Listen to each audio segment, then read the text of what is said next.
गुरुवार को नई मुंबई एयरपोर्ट का उद्घाटन हमारे देश के प्रधानमंत्री नरेंद्र मोदी के हाथों किया गया। लेकिन इस उद्घाटन को लेकर के एक बार सियासत फिर गर्मा गई है।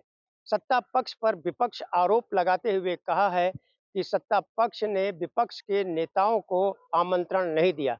खास तौर से एनसीपी शरद पवार गुट के नेताओं ने यह आरोप लगाया है।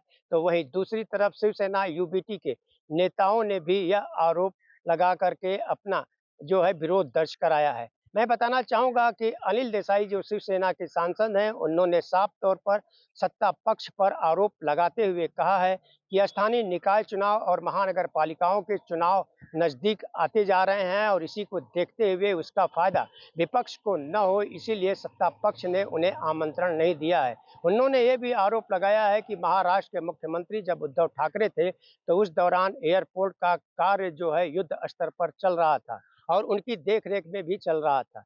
लेकिन सत्ता पक्ष ने उन्हें भी आमंत्रण नहीं भेजा है।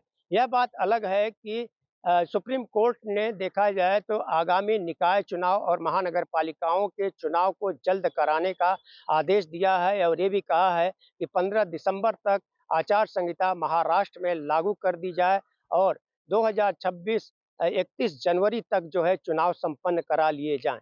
अब देखने की बात यह होगी कि जहां पर एक तरह से आरोप और प्रत्यारोप का दौर जैसे-जैसे चुनाव नज़दीक आते जा रहा है, वैसे-वैसे हर राजनीतिक दल एक दूसरे के ऊपर पलटवार करते जा रहे हैं।